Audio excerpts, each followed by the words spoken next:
ചാക്കോച്ചന്റെ ഒപ്പം അഭിനയിക്കാൻ എന്റെ അച്ഛനെടുത്ത ചിത്രമാണ് പ്രിയം. കുഞ്ചാക്കോ ബോബൻ നായകനായി 2000-ൽ പുറത്തിറങ്ങിയ ചിത്രമാണ് പ്രിയം. സനൽ സംവിധാനം ചെയ്ത ചിത്രത്തിൽ ദീപ നായർ ആയിരുന്നു നായിക. കുഞ്ചാക്കോ ബോബന്റെ നായികയായി അഭിനയിച്ച നടി പിന്നീട് സിനിമയിൽ അഭിനയിച്ചില്ല.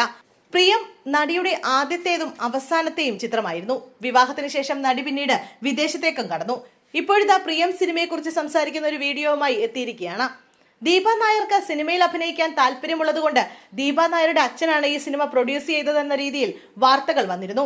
എന്നാൽ ആ വാർത്ത തെറ്റാണെന്നും തന്റെ അച്ഛനല്ല ഈ സിനിമ നിർമ്മിച്ചതെന്നും താൻ എങ്ങനെയാണ് സിനിമയിൽ എത്തിയത് എന്നെല്ലാം വ്യക്തമാക്കുന്ന ഒരു വീഡിയോ ആണ് നടി പങ്കുവച്ചിരിക്കുന്നത്. കുഞ്ചാക്കോ ബോബനോടൊന്നിച്ച് അഭിനയിക്കാനായി എന്റെ അച്ഛനാണ് പ്രിയം എന്ന സിനിമ നിർമ്മിച്ചത് എന്നൊരു കള്ളക്കഥ പ്രചരിക്കുന്നുണ്ട്. യഥാർത്ഥത്തിൽ ആ സിനിമ പ്രൊഡ്യൂസ് ചെയ്തത് KK നായർ സാറാണ്. കുറച്ചു മാസങ്ങൾക്ക് മുമ്പ് KK നായരുടെ കൊച്ചുമകൾ തന്നെ വിളിച്ച് സംസാരിച്ചപ്പോൾ ഏറെ സങ്കടം തോന്നി.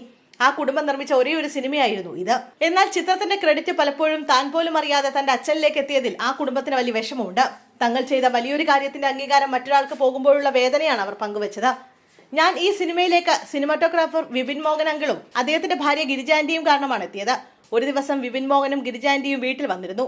അന്ന് അവർ അച്ഛനോട് പറഞ്ഞു, കുഞ്ചാക്കോ ബോബൻ നായകനായിട്ട് വരുന്നതാണ് അടുത്ത സിനിമ, അതിലേക്കൊരു നായിക അന്വേഷിക്കുന്നുണ്ട്. ആ സമയത്ത് ഞാൻ എഞ്ചിനീയറിംഗ് പഠിച്ചുകൊണ്ടിരിക്കുന്ന കാലമായിരുന്നു. അന്ന് ഗൃഹലക്ഷ്മിയിൽ മുഖചിത്രമായി എന്റെ ഫോട്ടോ വന്നിരുന്നു.